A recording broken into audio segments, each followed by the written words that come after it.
In the 7-8 months, I did like 60, 70 grand. Right. That was all mine. Now I do one deal, it was 20 grand. I was like, this is ridiculous. That'll take me 3 placements in London to do that. I took a real gamble and decided to hire a couple of people in South Africa. Within the space of 12 months, we recruited for about 70, 80 recruitment companies. Right.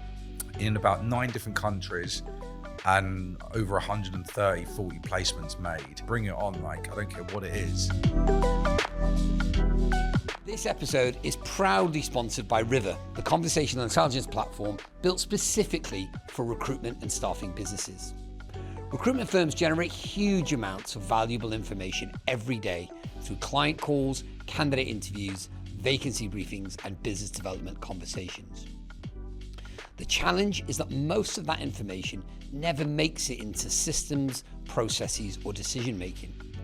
ryvr captures, transcribes, and analyzes every conversation automatically, transforming unstructured discussions into actionable intelligence for recruiters, managers, and business leaders.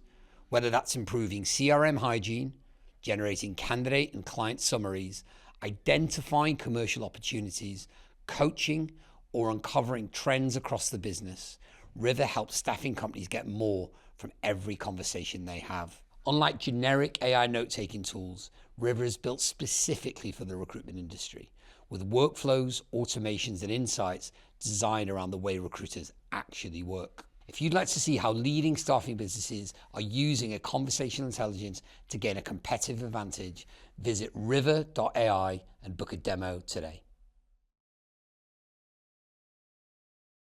Today on Recruiting Alchemy, we're joined by somebody who's done something genuinely rare in our industry. He's looked at a business that was working, decided it wasn't enough, and rebuilt the entire thing from the ground up. Elliott Manning is the founder of Kayman Recruitment Group, a rec-to-rec business that's been around for more than a decade. But what Elliott's done in the last 2 years is what makes this conversation one worth having. He's moved away from the traditional UK-only model, built a team predominantly based in South Africa and the US, stopped hiring UK fee earners entirely, and launched a full outsourcing and offshoring arm that's now the fastest growing parts of his business. He's also one of the first rec-to-rec operators to build a serious on-the-ground presence in the US market 7 years in, at a time when most people in our industry weren't looking much past the M25. Today, we're going to get into the story behind that transformation, what made him blow up a model that was already working, and what he thinks the future of staffing businesses look like for founders who are brave enough to think differently. Elliott, welcome to the show. Hi, Andy. How are you? I'm well, sir. How are you? I'm very good, thank you. Good very man. Busy. Good man. Welcome to the studio. Welcome to Clerkenwell. Is this awesome. an area you're familiar with? I come here, I've been a few times, but this whole area, this building is absolutely incredible. Yeah, it's nice, isn't it? It's an yeah. old, it's a 175-year-old clock factory. Yes. Yeah. You can feel it. You can feel the old kind of like aspect to it, which is really cool. Yeah. Really like it. You've got quite a story to tell, and I'm super excited. We don't know each other really all that well. We've never met before. Just I know LinkedIn. I know connecting. of you, Yeah. but we've never really met in person. So I'm super excited to hear about it. We don't have too rigid a structure on this show, but there is one thing that we stick to, and that's the 2 beginnings. Yeah. The first beginning is a bit about you and your background and where it all started. And I think people are always interested in, the journey that you took to where you are today. Yeah. The second beginning is really about that step into entrepreneurship. Yeah. Lots of our listeners are either founders, CEOs, or at least aspiring founders and CEOs. And sometimes they're looking for inspiration about, is today the day that I make the move to break out on my own? So love to hear more about that. But then really want to hear about this journey you've been on in the last couple of years where everything seems to have changed. So I guess without further ado, why don't you give us the life and times of Elliott Manning? Where did it all start? And we'll go from there. Absolutely. 2008 is where it started. Right. And that's when I joined the recruitment industry. Take us back a bit before that. Where's home? For me, oh wow, okay. So I grew up in East London. East London, yeah. On the borders of like Essex and East London itself, in an area called Redbridge. Yeah. And I grew up in a relatively good environment. Yeah. Was always around hard workers, followed the footsteps of my dad, Yeah. who is probably the most hardworking individual I've ever seen and to this Right. day still see. And, grew up with a good group of friends. I was very much into sports back then, grew up playing rugby for about 10 years and, enjoyed it until I got injured every single week and had to pull away from it. From school, I left actually quite early. I left at about 16, actually 15, because I got an apprenticeship to be a chef with a famous chef in the West End of London. Okay. Which was amazing experience and, was working day and night, very hardcore. Did that for about 3 years, qualified as a chef, did a lot of fine dining. I worked in some Michelin restaurants in London till about 18 years old, which was quite young to really experience the real world and be around people from all over the, globe, I suppose, at this point. Learned a lot. So you left school and just immediately started working as an apprentice chef? Always worked. I was working since I was 12. Was there a family connection to food? Nope. Where did that come from? Was it just like a random opportunity, or? Do you know what it is? I did a class at school called Food Technology, and I just really enjoyed it. Yeah, millionaire shortbread. I wasn't even good at it. Yeah, I'll be honest with you, I wasn't even good at it. But I just enjoyed it. I don't know. I got a bit of a kick out of it. Right. I like the rush. I enjoyed that kind of challenge as well. Yeah. And I wasn't, I was, as much as I was quite academic in certain aspects, I needed to do something at this point where it was challenging me mentally. Yeah. And that's kind of what it came down to. And I basically took on like an intern apprenticeship. Yeah. Basically cleaning pots and pans when I was about 14 years old for a local cafe. And I just enjoyed that environment. I don't know what it was. And, it was either that or I was going to try and be a professional rugby player or, something around that sort of aspect of sports. But I just didn't have enough dedication and passion for it, For cooking? For anything outside sports, basically. Okay. So anything outside of being a chef. Right, okay. And then I basically wrote a letter to about 15 of the top chefs that was on Ready Steady Cook, basically, the old BBC programme. And Anthony Royal Thompson replied, who's one of the most well-known ones, and said, we'll take you on as an apprentice, come and meet us. And that was in Notting Hill, in Ladbroke Grove area. So that's where it all kicked off for me in that chef career. I mean, there can't be many harder working people than a chef in a high-end restaurant. Don't think people sometimes realize what's going on behind that, kitchen door. Yeah. I took a job after a couple of years at the Waldorf in Aldwych, and I was working there, and I'd be in work about 5 a.m, ready for breakfast shift. Yeah.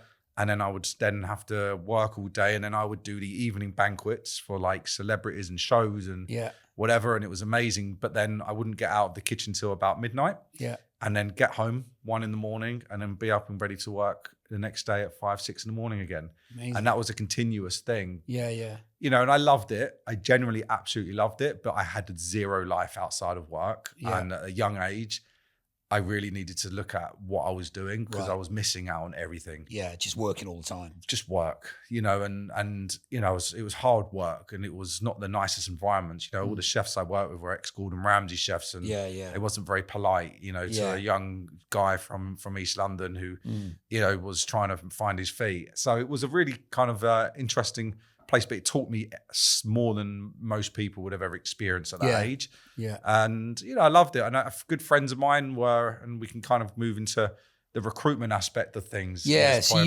so I guess the question is, but did you know in your heart that chefing wasn't for you forever? Yes. You did? Yeah. I can easily say, yes, I knew at a point. I got to a point, I started doing some contract work. I went to like Sketch and Wolseley and all these really cool places. And then I realized like, what am I doing? Like, I love this, but I'm tired. I'm only like 17 at this point. I was like, I'm exhausted. And I got to do this for the rest of my life. Like, unless I'm going to own a kitchen and own a restaurant, the money for that industry is not as good as it could be. Unless you travel. So I actually nearly went into the army to like do chef, to be a chef there. Right. And I thought, that's even worse. I'm going to have no life. I'm going to be traveling around the world. In probably some pretty grim locations. And this was before everything kicked off over in, with the wars and stuff. So it's like, it was just time for me to get out, and there was a reason I got out, which is partially that, but there was others. So you said earlier on, you got into your recruitment journey started in 2008. Yes. So did you find recruitment or did it find you? Bit of both. A friend of mine was doing it, told me about it. I was like, okay, sounds interesting. I know you're earning some good money. You're a young guy as well. But the agency that placed me in some jobs was a chef recruitment firm. Right. Okay. And so you had some exposure to recruiters through that. Exactly that. And I ended up ringing them and saying, look, I'm on your books. You've helped me get a job. Like, but I want to work for you. I want to place chefs. Right. So they were like, cool, come in. And we sat down and they gave me a job. And I ended up becoming a resourcer in a chef recruitment company. Poacher turned gamekeeper. Exactly. Or gamekeeper turned poacher. I'm not quite sure. I mean, it was a win-win. But I guess, we've always...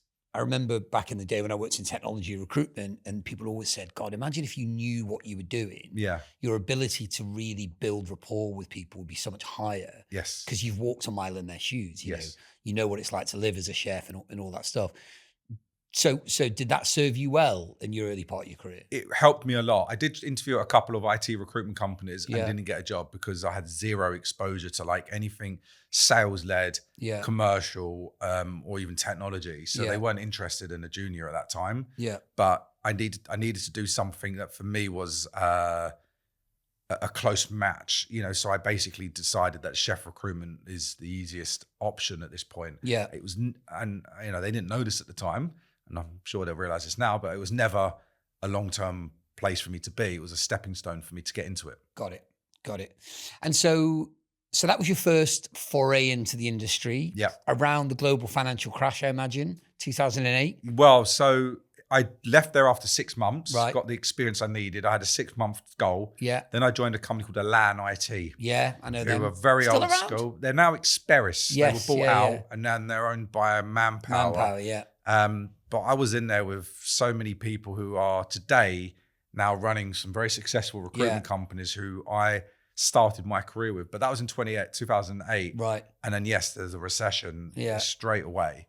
And I actually survived in terms of like, I kept my job. I was absolutely fine. Yeah. But it was very corporate, which is not a bad thing. It was just like a very corporate environment. Everyone was in and out at this point with the recession and there was a lot going on. So, in 2009, I made a decision at this point to go into the healthcare sector. Right. Because it was a sensible decision for me. I kind of pivoted and went into public sector because there was no restrictions. It was a very easygoing market. And, the recession hadn't affected it because it was government backed. Yeah. So I was just like, this is a no-brainer for me. Yeah. So makes a lot of sense. I just kind of like at that point thought, let's do that. And I was really good at it, really good at it. And you just found your rhythm. I built a desk with nothing. Like absolutely. I started in this company on their first day of opening. Oh, wow. I was their first hire in a team of 5. Yeah. And we started it from scratch and I managed to build a desk doing a few $100,000 a year. I had a great weekly spread. Yeah. It was a phenomenal position to be in. What were you working? What I was doing therapies. Therapies? In AHP, yeah. Allied healthcare professionals. All allied healthcare professionals. And that was in NHS? All NHS, private as well. Private, there was just no restrictions. You could genuinely at that point, which is why they have them now. None of these mad frameworks and all that stuff. Yeah. Absolutely nothing. I could charge, well, not ideally you can do that now, but I could charge £18 an hour if I wanted to. Whereas now they're restricted to like £3-4. Yeah. So it was a really good time to do it. Amazing. And so was that when do you look back on that period as the first period of you really finding your rhythm in recruitment? Absolutely, yeah. That's where I learned the hard way and the old school way, and being in an environment with people that were from the old school method of recruitment and doing something where you had to be an entrepreneur to really make it a success. Yeah. And I was one of their top billers for quite some time, and I really kind of set the tone in that business and I loved it. I ended up becoming a team lead and it was a great place to be. And then how long did you stay in that business for? I was there for about 2-3 years. Yeah. Then frameworks started to get introduced and then it became a lot more of a tighter process. Compliance became a lot more strict with, the processes. Business was growing quite rapidly and I was still enjoying it, but then I got headhunted by a firm in the city that just wanted some good young recruiters to do banking and basically like change and transformation recruitment. And it was great for me to get back into the city again, into a boutique firm called CER Financial, that were a very successful company and, thought, this is great. Like, why not? Like, the public sector's changing again. I've had my time in it. You know, I could have stayed on. But I thought now's the time to kind of like get back into something different. Amazing. And so we talk about the two beginnings. Yeah. Were you always destined to start your own business, do you think, looking back? Yeah. I think it was inevitable. Yeah. I was washing cars at 12, 13 years old. Yeah. Have you got entrepreneurship in the family? My dad. What does he do? He's an entrepreneur. He basically has run businesses his whole life. Oh, really? You know, and he's always been in that position where he's always kind of gone after and built businesses that, you know, have been some really successful and some that haven't. Yeah, you know, and I've just kind That's of life, right? take exactly that. And I've just taken the kind of like a lot of of the same footsteps as him. Amazing. So you are established in recruitment. You know what you're doing. You've got some experience under your belt. How does the first step into entrepreneurship manifest in your mind? Is it just a matter of time, or was it an opportunity? Do you remember the genesis of the first one? I just felt like working for someone was not for me. Right. You know, I didn't agree with certain aspects of what I was being told to do and how I was being told to do them. And I was really just enjoying being, you know, having my own rhythm. And I knew at the time that like working for someone was never going to be for me, like in the future. I just had that feeling. It was a gut feeling that I could just not see that being the case for me. Yeah. And I've always wanted more. I've always wanted to look at the next big thing, the next step. Yeah. And, you know, I like to pivot as well. You know, if I feel like there's a better direction to go, I will pivot. And I just felt like, you know, I was 23 years old, I think, at this point. And I just believed that there was a better situation for me to be in. You know, I kind of went to this firm. I was building a desk from scratch again, and I was trying to build it up. And I was like, in my head, I was thinking, what do I need someone above me for to tell me what to do when I'm the one having to do it myself and having to figure out things myself? And it was just like an opportunity for me to really kind of take advantage at the time. Yeah. So I just knew that it was the next step for me. Okay. You know, but nothing planned out the way I thought it was going to after that. You know, it was all just kind of like figure it out as I go. Yeah. Took that leap of faith, which I tell people today, if you want to do something, stop thinking about what's going to go wrong. Yeah. What can happen that's, you know, negative. Yeah. And just do it. Think about what might go right. And think about what will go right. Yeah. And what will go, you know, into the right direction that you need. Yeah. Because the more you think about the negatives, the more you're going to talk yourself out of it. Yeah. And yes, it's a recruitment tactic we all use, obviously psychologically to but it's more, I'm being realistic here. Yeah. You know, I didn't know what was going to happen. Yeah.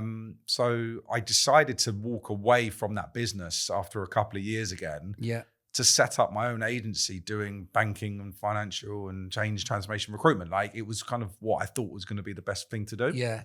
So let's just take a pause there. Yeah. So how old are you at this stage? About 23-ish. You're still young. Still young. God, wow. Yeah. But so you're full of confidence. Yep. You're 23. You're working in the city. You're like, I'm going to do it on my own. Yep. Tell us about that. I kind of started to get prepared mentally, and I checked out. I was checked out. I wanted to do something that was for me. So the banking market was good. I had some good clients. I knew what I was doing. I was doing all my own BD. I was like, these are all my relationships. I don't even know anyone in my firm. I was like, I can utilize this long term.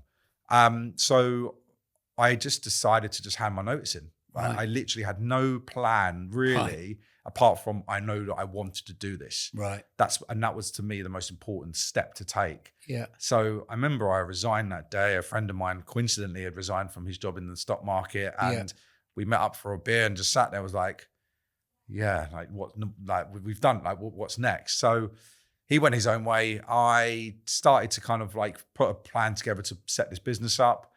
But then I realized that I've got a very strict non-compete for about 6 months. Right. And I was a bit weary of my boss at the time to step on his toes and go into that space, because I knew that he wasn't going to let that happen very easily. Which is fair. Which is fair. And I knew that was going to be the case. Yeah. And I didn't open up to what I was planning to do. Right. So I was sitting there, I was like, what am I going to do for 6 months? I was like, I know my clients. I know they're all there. I don't want to go and have to like build out and from scratch again. I was like, what can I do to make some quick money here? Because I've got no money. Yeah. You know, I'm living at home with my dad, and I was like, what do I do? So I started to like, I basically spoke to people I know in the industry of recruitment. I was like, you know, networking with them and like, what you up to, what you doing, like, and just keeping in close contact. And I thought I could probably get him a job. It's that easy. And I got placed by Rec2Rec in the city. Right. So I thought I could just do this myself for a little bit, make a few quid, build up some funds, and then go after my business properly, put a website together. And I ended up doing some Rec2Rec placements myself, you know, and I thought, this is actually really easy. Okay. You know, this is actually quite easy. I'll revisit my banking market in 6 months. Yeah. This will serve me well for 6 months. I was making $5,000 here, $6,000 there. I was Yeah. like, this is great. Like, this is getting me on really nicely. Yeah. And I guess dealing with people like you as well, right? Yeah. So it's, you know, good people, smart people, motivated. Yeah, it was straightforward. Like, look, whatever I planned to do, it never came to fruition. And again, like, I had to kind of find the way around. And I think that's kind of what I've always been good at, is always trying to find a way around the problem. And I don't sit and dwell on the problem. I find a solution. And that was my solution at the time, is let's go and jump into this Rec2Rec space. Let's see what it's about. Yeah. There's not many people doing it. And let's try and make a few quid to reinvest it back into what I really want to do, which is the banking space. Yeah. Little did I know that after 6 months, I was making some good money. Yeah. And, you know, at 23 years old, I think I put like in the 7-8 months, I did like 60, 70 grand. Right. That was all mine. Yeah, exactly. I was like, what am I doing? Like, so I was like, I'm going to continue on this journey. Right. And I did it for a year or two, you know, and I carried on doing just Rec2Rec on my own. And what year was this? That was going into 2024, 2025. Okay. You know, around that time. Got it. Okay, so you're doing Rec2Rec. Not 2024, 25. Sorry, when I was 24, 25. Sorry, apologies. Yeah. So what year was that? 2015, 16, roughly, I think, off the top of my head. So market's in reasonable condition. Nothing wrong with it. Pre-Brexit. Yep. So you started out Rec2Rec. You're like, I'm going to just crack on with this now. Yep. Tell us about what you're starting to think about the opportunity at this stage. You're thinking, wow, it's a lifestyle business, just me. You're thinking this could be a thing. Yeah. It was a lifestyle business initially. Yeah. And I was enjoying my time at a young age with some money in my pocket and my own freedom and flexibility and just being able to really enjoy it. Yeah. But I realized at this point very quickly that I wasn't going to be able to grow a business this way, and I couldn't see what successes were going to come from it if I continued on this journey. Yeah. So I called a friend of mine, best friend of mine, and he's very successful in business and construction and property. I was like, look, do you fancy investing in business with me? Like, I want to grow this out. I want to do something more. So after 2 years being into it, he kind of threw some money into the business with me.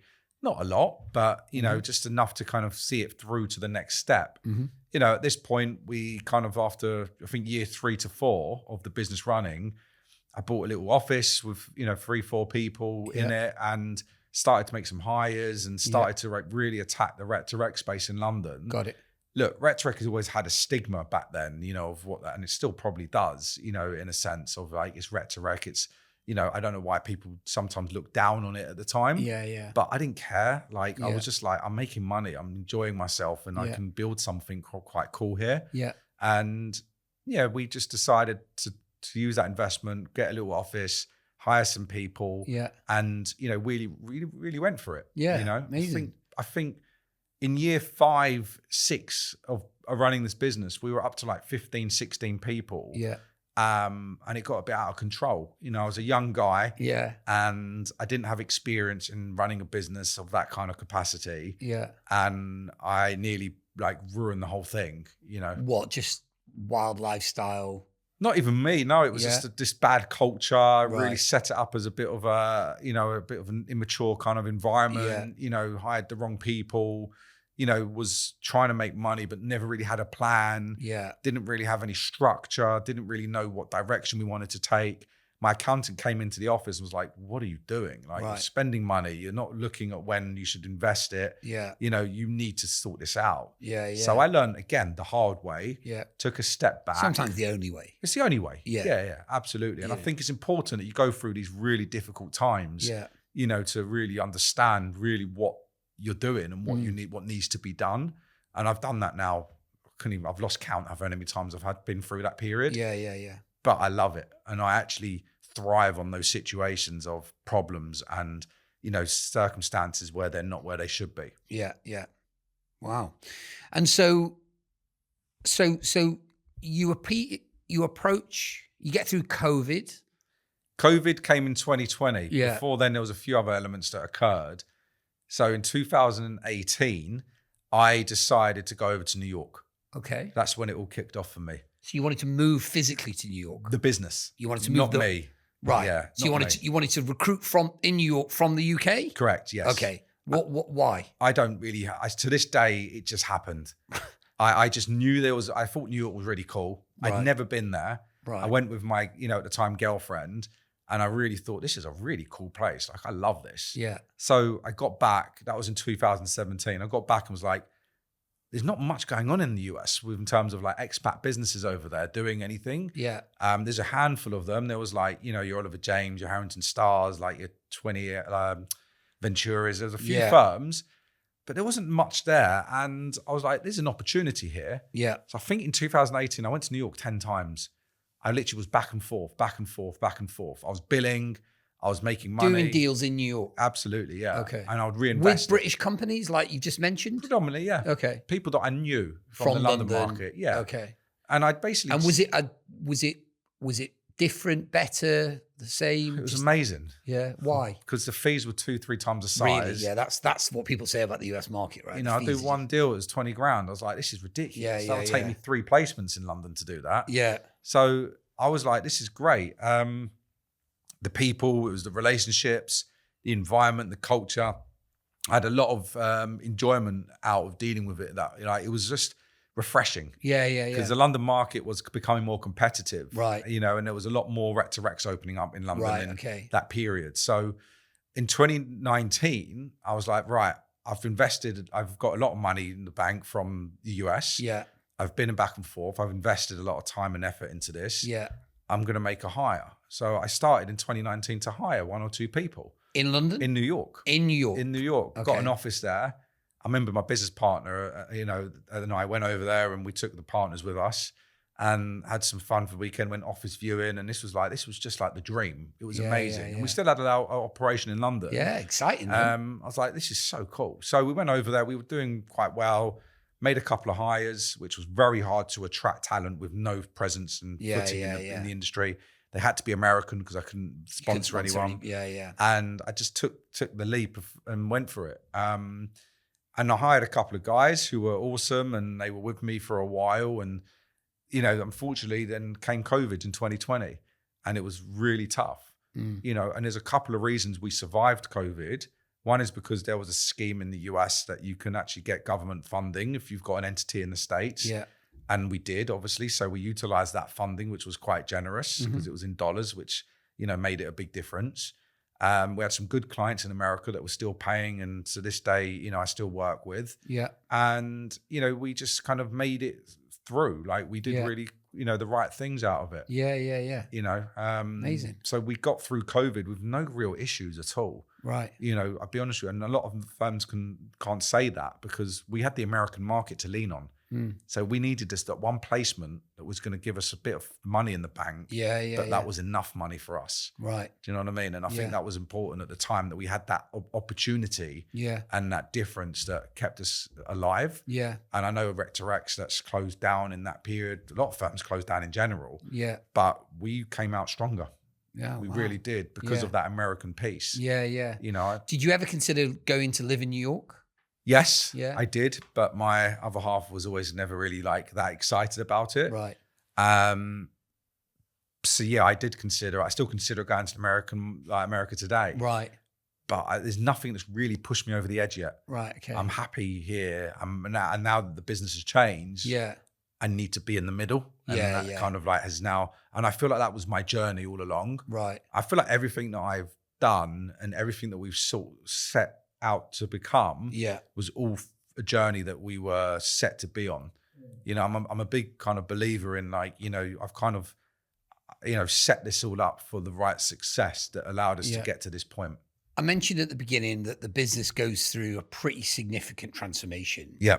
So Why don't you talk us through the next chapter? Because I think that's where it gets really interesting. So after COVID, we were looking at building out the US a bit more. Yeah. So we took advantage of the fact that we could do that. And we basically decided to reinvest more money and funds into it to be able to allow us to grow it. Yeah. So the American market became our biggest earning kind of arm of the business. Yeah. We realized in 2022, 2023, the London market was going backwards. The tech market had crashed again and became a problem for a lot of our clients, and the hiring was becoming a problem. And I couldn't find the right talent in London, and it was all kind of like getting a bit chaotic. Right. So I took a real gamble and decided to hire a couple of people in South Africa in 2023. My sister lived there, and my brother-in-law's from Cape Town. Right. So it was never unknown territory for me. Yeah. I'd been there many, many times. I kind of knew the culture. I knew that there was an opportunity there for good talent, and it would allow me to maintain an element of profits on our bottom line if I was to hire people there and take that risk. Yeah. So I did, and I thought, okay, right, what we're going to do now is we're going to slowly move away from hiring in the UK London market because we were struggling with that. I'm going to start hiring in South Africa because I need to keep our costs at a minimum, but our quality and the talent high. And we're investing whatever we can into the America side of the business. And that was in 2023, going into 2024. And it started to kind of work quite well. We really put a lot of investment into it and took our time, which is important when you're investing, to really not expect, to be a millionaire the next day. Yeah. And really just basically made sure we built it with the right foundation and mitigated any risks that we could with it. And it was one of the best decisions I've ever made, to really kind of take advantage of it. And so what was the South African business doing? What was your vision for that? They actually were recruiting for the London market from South Africa. And they were recruiting for the US market from South Africa. Okay. So I just had them supporting our UK clients and our US clients at the same time. Okay, so full cycle, full desk. Absolutely, yeah. Yeah, so nothing different. Nothing different at all, just that they weren't physically present in my UK office. And you flying up and down? At this point, I didn't go to Cape Town. Right. For about nearly a year into it. Right. So did you have somebody on the ground in Cape Town that you trusted? That you trusted, like a leader? Yeah. Still my leader today, now a director. Right. Phenomenal hire. Yes, I did get fortunate compared to most that I've managed to find someone with that caliber, but I got in there before anyone else did. And that was the most important thing. So I brought someone in who's, was kind of always there to support and work on this business that allowed us to grow it around them. Amazing. So you're down in you've got an operation in Cape Town. Yes. You still got people on the ground in London at this stage? Only back like operational. Only people. Operational. Yeah. What about New York? We've got 7. So no one's in New York. This is back then. What did you? This back then. Yeah. So we had at this point 5 people in the US. Yeah. And only a couple in Cape Town, and then a handful of people in London. Right. So we're probably around, like size-wise, maybe around 10-ish people. But across 3 continents. Across 3 continents, correct. Yes, like what I mean is there's complexity there, right? There's management complexity. It was hard. There's tax, there's payroll, there's all of that difficulty for what is relatively a small headcount. Yep. What are you thinking at this stage? I was questioning everything to the point of like, what am I doing? But I knew it was the right thing to do. Right. That was the most important thing. I knew this was the right place to be, the right thing to do, and the right method of madness at this point. And I didn't think anything was at this point could go wrong. Right. My costs were really low. Yeah. Our profit center was really high. So you were making money. Was making money. Yeah. Had no real kind of problematic overheads. Right. The US was making money, and I just had a really good setup to allow us to try and continue with that successful journey. And I had what I needed. Yeah. So couldn't at that point see any reason as to why this could go any other way. And if South Africa didn't go to plan, I've still got America. Yeah. If America didn't go to plan, I still have the, South Africa side. Yeah. So I kind of gave myself a double chance to be more successful. Yeah. Which was important for me because the UK, I couldn't see that going in any decent direction at the point. At this point, and I was just fed up of fighting the London market. You know, in 2024, like just rec to recs were opening up for fun. Like became a huge kind of sector in this industry of like just so many rec to rec businesses opening up. You know, and good ones as well. You know, so I was like, okay, just super competitive. It became too competitive. There was lack of talent. A lot of the bigger outfits stopped hiring graduates, and the schemes were no longer existent. There's no like future talent to go and headhunt. So I was like, this is just a bad place to kind of really be at this point. So in 2024 and back end of 2024, going into 2025, we were like, I don't know. I actually still to this day can't remember why this occurred. And I think it was one of my business partners is a guy called James Osborne. And I think we were sitting down having a beer, and he was talking about the talent in South Africa because they had a few people in marketing under the recruitment network there as well. And we were looking at the options, and I think we were talking about this at the time. Why don't we bring in like do outsource or whatever it might have been? So I went for an outsourcing route. I was like, look, we've got all of the clients. Our database is full of recruitment founders. They're all recruitment businesses all over the world. We can offer them an offshore solution. We knew there was a couple of companies doing it already. And they were doing pretty good stuff with it. But we could do it better. And define outsourcing for our listeners. What do you mean by outsourcing? A bit like what I did. Exactly what I did, rather. And that's kind of the benefit of working with kind of what we've done is I hired a couple of people in South Africa. I put them through an employer of record payroll solution. That means that they were employed through another entity, and now they would work indirectly for me.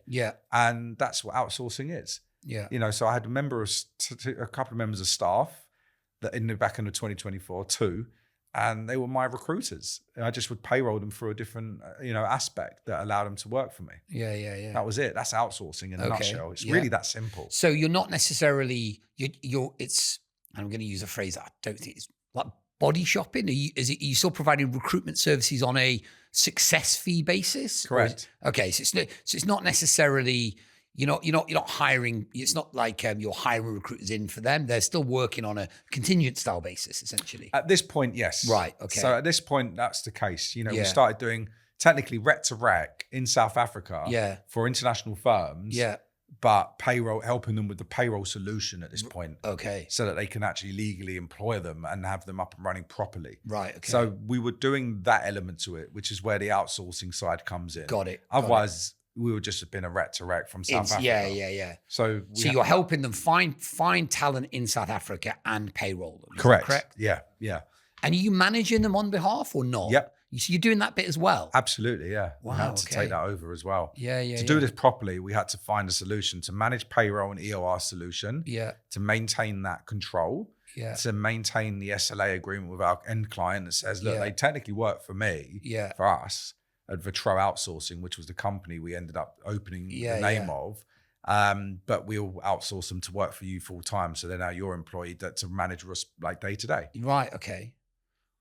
So that's pretty sophisticated operation, right? I figured it all out. I don't even know. You just worked it out as you went along. Honestly, I have no idea how I learned to do that, and it just happened. But that is a classic entrepreneur story, right? Which is you just work it out as you go along, and you don't try and solve all the problems at once. I just felt like it was logical. I just felt like it was common sense at the time because no one taught me how to do it. I didn't speak to any other outsourcing firm or anyone else that was kind of like able to educate me on how to do this.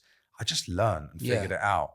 And I connected the dots. I was like, if that one's got to work there, then we've got to get that set up. But I learned a lot of that from also doing it for the US, because in the US, a lot of UK companies are hiring Americans and they have to use a EOR solution to put them on the books properly to be able to hire them. Got it. So again, I learned from that, I guess, in a way to kind of get the logic. Yeah. And so was there a light bulb moment where you were like, there's something in this? Yes. Right. And that was the back end of 2024. Okay. So what? People just going, we're into this idea. Literally, I bought, and it's a little bit of a difference. So I bought a company called Hunted as well. Yeah, Ed Hunter. I bought Ed Hunter with that. I got all of the assets with it. I took it on. I spent an absolute fortune building it up, all within 2024. Right. And at the same time, I launched Hunted's new website And the whole concept to hunted.com was the same time that I had this kind of like light bulb moment with the outsourcing and offshoring solution. Right. And I was stuck. I was like, I can't do both. I can't figure this out at the same time. Yeah. So we let hunted.com run in the background, which it still is, and put all our eggs in the basket of the outsourcing offshore solution. What are we hoping to achieve with the Hunted acquisition? A website for recruitment companies to advertise their internal jobs and positions, as well as obviously at the same time representing their brand and getting that awareness out there. So that's what Hunted always has been. Yeah. But the job board element was the other aspect to it, given an option for recruitment firms to put their internal hiring needs on a job board. Yeah. That wasn't a CV library or whatever else it may have been, but a dedicated recruitment platform that had a recognized brand name. Yeah. And that was, and still is, has been the plan with it. Right. Okay. Amazing. So this is the end of 2024. Yes. At this stage, you've got your outsourcing business in South Africa. Yep. You still got boots on the ground in London, in America? America was still there. We had 6 recruiters in America. Okay. Across different states, from Texas to North Carolina. Fully remote setup. We moved away from the New York side of things because COVID just kind of made that a problem. Yeah. A lot of Americans in New York aren't from New York. A lot of them are from everywhere else. So they all moved back home. And I was like, oh, sod it. Let's just do a remote business. Got it. We had a couple of like office sites they could use, like your industrialists and whatever. Okay, But nothing like of a headquartered place. Right. Which saved you a fortune, right? It saved me a fortune, which was great. And it allowed me to get better talent across the US. Yeah. So that was still running and still is. That's great. The outsourcing side of things was kind of at 2 people at the back end of 24. And then it went on to 4 people in the beginning of 2025. Yeah. And London was still just purely operational. Yeah. Marketing, finance, me, and admin.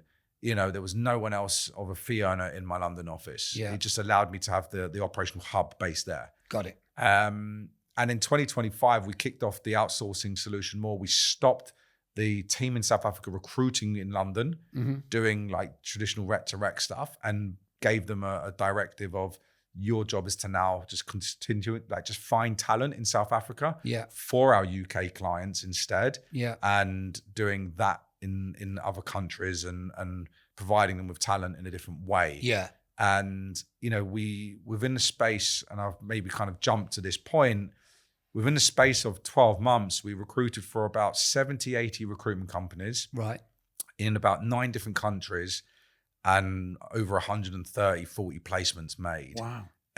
In a very short space of time. Yeah, yeah. And it just blew up, Amazing. And I said to you before, like, we always were planned or destined to go on this journey. Over 10 years, I built a database of excellent clients, phenomenal, relationships. We built a solid brand that was really important to us on a marketing strategy to make sure that our reputation was always known and out there for Kayman Group. Yeah. And I used that whole system, but to offer it a different solution. So I didn't have to go to market and do really anything different because I already had the market there. I just needed to give them something different. Yeah. And find another solution to attack it with. Yeah. And, I think, and I kind of pat myself on the back, and there's no reason why I can't, is, it was a proud moment that I realized that I've pivoted this business to allow us to utilize our existing client base with a completely different offering that no one else was able to do. Yeah, yeah. And it allowed us to move things forward. Wow, what a story. It was really, it's great. Where has all of these things happened organically? Yes. So you've never sat down and gone, right, we're going to, you've seen an opportunity and gone with it rather than kind of sitting there architecting it on a whiteboard. It's just been one day an opportunity's come along, you've considered it and thought about it and moved forward with it. More so that there is that where it's organic, but there's still an element of planning behind it. Right. Like it doesn't just happen overnight. But it seems that one thing leads to another naturally, and you're just good at sort of taking the next step and following your instinct. Is that fair? I've always been, yes. And I said this before in our conversation, I've always been very good at pivoting when there's a problem. Yeah. If there's a problem, I can face it head on. Yeah. But I don't face it head on battling until I win. Yeah. I find a solution. It's a little bit more strategical, a little bit more kind of planned out, that makes sense, but allows me to then attack it full on. And I've always been like, no matter what job I've ever done, I've always pivoted into a direction to kind of get out of the problem. You know, whether, as I said, it was in COVID or when I was working early days in recruitment, or to what I ever do now. You know, and I really thrive on those situations. You know, bring it on. Like, I don't care what it is. That I will find an idea around it to kind of like come at it in a different direction. Are you good in when it's you're best when it's tough? I suffer when it's tough, like mentally, like everyone else, and I really struggle like when there's moments that are really difficult. Don't get me wrong, but it doesn't stop me from putting pen to paper to find a plan and get around it and get away from it. You know, and that's what we did with the Kayman Group. You know, I decided to create a solution provider business. You know, I wanted to create a different element of what we offer our industry. And I want to be able to pick up the phone to a founder and say, what are your challenges? What's your problem? Talent. Great. Well, let me talk to you about different options for talent. Why don't we get you talent from South Africa, because it will do this, this, and this to your business and help you with that, that, and that. Or have you ever considered going over to the American markets? Because if you go over there, we'll find you the best people for your business to do that there. And the third pillar of our business is, why don't you work closely with me, and I will help you with the direction and strategy to do this, you know, and consult and advise you to get there. And there's many firms that I've worked with today where not only do we provide them with our offshore and outsourcing solution, we're also providing them with that talent offering in America. And they're working closely with me to be able to deliver that, to be able to make sure that they're functioning in that right direction. So that was important, just to get away from being a traditional wreck to wreck in London, doing what we used to do. And so tell us about the group as it is today then. So you've got this, I guess it's a solutions collective, but tell us about the constituent parts of the group as they are now. So we're about 30 to 35 heads now in the business. You know, we've still got a team in London of just now 5 people. You know, me, ops, marketing, finance, and now a salesperson. But for Vitro, who can be on the ground and meet clients here. And everything else, all my fee earners are in South Africa or in America. Out of that number that I've just given you. You know, and that's how we've operationally set up our business. And what are the different verticals then? So you've got tell us about that. The verticals are very much the same. You know, we've got our offering in South Africa, which is global recruitment solution, outsourcing, offshoring as well.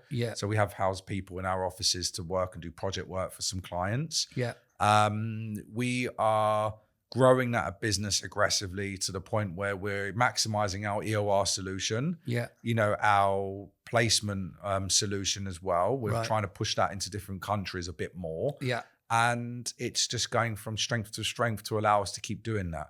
You know, we put some investment in recently to be able to allow us to do that. And keep it moving forward. But it's not really like at this point any kind of like breakdown on a divisional aspect. You know, we work with staffing for, you know, the staffing industry. You know, whether that's HR solutions, staffing solutions, talent acquisition solutions, it doesn't matter. That's our forte. So we've got tens of thousands of followers. They almost all work in the global staffing sector. It's never let a sales opportunity go past. So if somebody's watching this and they're thinking, that's interesting. What in really simple terms, what would you help? How would you help somebody? You know, what kind of problem would you solve for somebody who's maybe in the UK or in the US that runs a staffing business and might be thinking, I'm interested in that? For me, it's about, I love talking to founders to really understand what their problem is, to why they either can't attract talent or they don't know what talent to attract or what direction to go in when they've got the talent. That's kind of where I kind of really, you know, I suppose I'm at my best. And once I understand what their motives are and, you know, their realistic motives, if they start saying, I want 30 heads by the end of this year, like you're never going to get that. You know, that's not possible. However, you know, where do you want to put these people in the next 3 months? You know, give me a 3-month goal. We can then go down the route of, look, you know, do you have a market focus in the US right now? We've got 20 clients over there. We're making, great. Well, why don't you hire a recruiter in the States? We can't. We don't. Well, no, you can. You just put them through an employer record over there.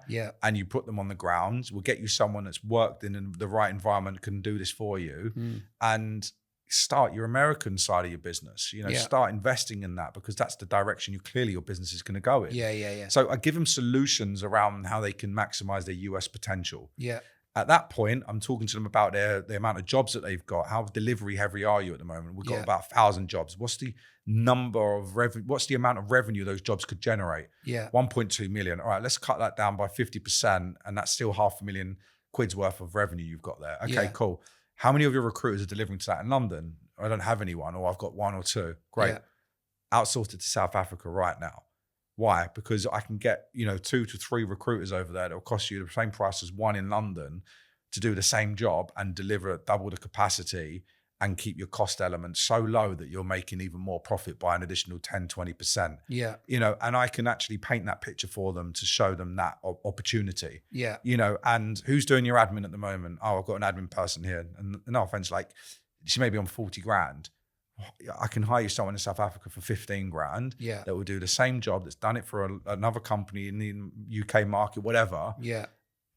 Outsource it. Right. And it's just like really like trying to figure out how we can support them through our pillars and our offerings. The outsourcing side of things for us is, it's becoming, we're the busiest we've ever been at the moment, because I think the industry is now realizing that there is an opportunity for growth over there from delivery, sales, administration, marketing, finance, anything in a recruitment company you can get over there. Yeah. And I think people should explore it, even just to see what it's like. Yeah. Because I think they're so against the unknown. Yeah. That until you know what it is, you don't know what you're doing. And you're obviously really passionate about it. I love what I do. Yeah. And you believe that the solution works, clearly. I believe it works because it worked for me. Yeah. So for me as a founder, and, I suppose an entrepreneur in this instance, I don't put anyone through anything unless I've done it myself. Yeah. And I've learned the hard way with absolutely everything. The American business, I've learned the hard way about what I should and shouldn't have done there. Yeah. And South Africa, I've had some real problematic situations over there. Yeah. And I've learned the hard way. And I can now use that experience and exposure to educate and help others. Amazing. And we're coming to the end of the episode. Yeah. And so a good opportunity to look ahead. Yeah. It's now, I think, the beginning of what appears to be a recovery in the market. Yep. What we're hearing is that there's more enthusiasm out there, touch wood, after two very difficult years for the industry. If you wind the movie forward, say a year from now, 2 years from now, what does your business look like? How do you see the world evolving? Good question. And something I tend to not look too far ahead on, because I don't know what's going to happen anymore. Been through everything, I feel like, the industry is doing extremely well at the minute. Everyone's having some phenomenal record quarters, so they claim. But I just want to point out, as much as you see a lot of the noise on LinkedIn of record quarters, they're comparing those records to the quarters before during the tough times that were absolutely awful. Yeah. And you've got to kind of take that with a pinch of salt a lot of times. Yeah. So there is that element. So look, yes, there's a lot of hiring going on. There's a lot of busyness in the market, and because everyone's had that great quarter, they're now like, oh, let's hire, let's go and bring in another few heads. Yeah. And I've seen this before over the years. They go for two 10 steps forward, 5 steps backwards, it's recruitment. We've seen it all, right? So we're going with that wave. We're riding the wave. And when there's a good wave, you got to ride with it. Yeah. But with caution at the same time. Yeah. Don't get too far ahead of yourself. So the fact that I get to scale, and answer your question of our future plans, we're going to keep scaling the South African operation. I think we're looking to hire another 5 heads at the moment. Right. We've just made another 2 hires in America. Right. And, we're going to kind of then consolidate at that point, see where we're at, what we're doing. Yeah. The best thing about this business, and unfortunately compared to others, is that I'm not exposed to a high cost issue if anything was to come up or change because of South Africa, so I can afford to give it more time. Yeah. I can afford to allow it to continue moving forward if there is a problem. Yeah. Because I've kept my costs so low. Amazing. 20 hires in South Africa, off the top of my head, it is the same as hiring maybe 6 people in London, really? 7 people in London. Cheaper? I mean, I've just made a random mathematical guess. But what is on a like for like basis? I don't know whether you can tell me this. what would be the cost to a UK business of a full-time resource in South Africa? I'll give you an exact comparison. A UK recruiter on a 35k salary is technically a 40k cost when you include the NI and pension. Yeah, right. That's not even mentioning desk cost and all the other stuff. That's 40 grand for that individual as a hire. Yeah, forgetting all those other elements to it, which is an extra couple of grand, let's call it. Yeah. In South Africa, you can have a very strong, talented recruiter that's worked in your market, has got the exposure that you need, inclusive of like their salary and maybe like about 18 grand a year, maybe. Wow. And that's a good salary for them. That's a decent salary, the right market rate salary. Yeah. 18 grand a year is what it would cost. Yeah. But you've got no like NI or pension, like none of those other elements to it. And yes, there's a few costs on top of like employer record aspect, but for the salary comparable alone, it's huge. Wow. It is generally around 50% savings. So, and the dedicated, do you know what it is? I like talking about the fact that it is cost saving element exercise for the business, but the talent that you generally get, in my opinion, is excellent. Yeah. And, you're getting some really great people that are really hardworking, down to earth. They want to make a load of money.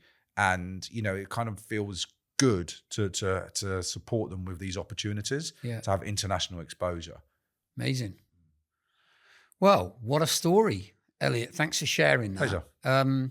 It's been a real eye-opener for me anyway. I think you're the first person I know that's so, I think, and I've had people on who've had some operations in South Africa, but you really are in there. So what an inspiration. And thanks so much for coming. Thank you for having me. I appreciate it. And I look forward to seeing what kind of continues in this industry, in this crazy industry. Thank you so much. Thanks Cheers. Thanks for having me. Before we wrap up, a quick thank you to the team behind this episode. This episode was proudly produced by Vertical Drop. At Vertical Drop, we help founders, leaders, and businesses turn conversations into content that builds authority, creates opportunities, and drives growth. From podcast strategy and production to social content, guest management and distribution, we handle everything required to help great voices reach the audiences that matter most. If you're thinking about launching a podcast, elevating an existing show, or building a stronger personal or company brand through content, then we'd love to help. Visit vertical-drop.com to learn more. That's vertical-drop.com. Thanks for listening, and we'll see you next week.